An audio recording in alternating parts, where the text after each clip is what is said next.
জুলাই শাপলা ও পিলখানা গণহত্যার বিচার এবং আওয়ামী লীগ নিষিদ্ধের দাবিতে রাজধানীর শাহবাগে শহীদী সমাবেশ করছে ইনকিলাব মঞ্চ। সমাবেশের সবশেষ খবর জানাতে যোগ দিচ্ছেন সহকর্মী জাওয়াদ মাহমুদ। জাওয়াদ, আপনি সমাবেশ স্থলে আছেন। ইনকিলাব মঞ্চের সমাবেশ থেকে কি দাবি জানানো হচ্ছে, বিস্তারিত জানাবেন।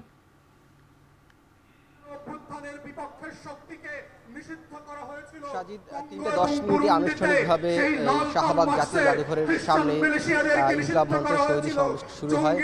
এরপর আমরা দেখেছি যে ধীরে ধীরে এখানে এই ইনকিলাব মঞ্চের যারা সদস্য রয়েছেন এবং যারা জুলাই গণঅভ্যুত্থানে শহীদ হয়েছেন সেসব শহীদের পরিবার, যারা আহত হয়েছেন তারা, এবং শুধু যে জুলাই গণঅভ্যুত্থানের শহীদ পরিবার শুধু তারাই নয়, শাপলা চত্বরে যারা শহীদ হয়েছে সেই সব ভুক্তভোগী পরিবারগুলো এবং পিলখানা হত্যাকাণ্ডের শিকার হওয়া পরিবারের সদস্যরা এখানে যোগ দেন। এবং মঞ্চে তারা কথা বলেছেন, অনেকেই ইতিমধ্যে কথা বলে ফেলেছেন। বিশেষ করে এই যে জুলাইয়ের যারা আহত তারা কথা বলেছেন, শহীদ হওয়া পরিবারের সদস্যরা কথা বলেছেন, এবং পিলখানা হত্যাকাণ্ডের শিকার হওয়া পরিবারের সদস্যরা আমরা দেখেছি তারা এখানে কথা বলেছেন।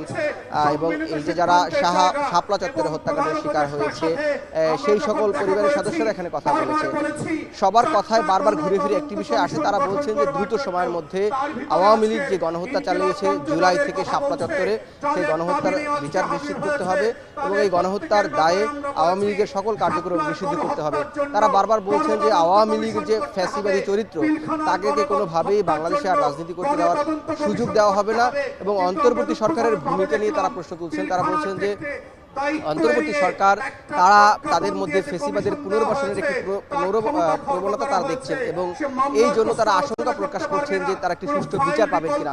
তারা বলছেন যে যতদিন পর্যন্ত আওয়ামী লীগ নিষিদ্ধ এবং এই জুলাই গণহত্যা সহ পিলখানা হত্যাকাণ্ড এবং শাপলার গণহত্যার কথা তারা যদি বলছেন, বিচার না হওয়া পর্যন্ত তারা তাদের এই ধরনের যে সমাবেশ বা প্রতিবাদ তারা সেটি জানিয়ে রাখবেন। এবং ঘুরে ঘুরে তারা বারবার বলছেন, আমরা দেখেছি বেশ কয়েকজন শহীদের মা তারা ক্রন্দনরত অবস্থায় বলছিলেন যে তারা এখনো কিভাবে তাদের পরিবারের প্রিয় সদস্যকে ছাড়া তাদের দিন পার করছেন এবং তারা যে এক ধরনের ট্রমার মধ্য দিয়ে যাচ্ছেন সেই বিষয়গুলো তাদের বক্তব্য বিবৃতির মধ্যে উঠে এসেছে।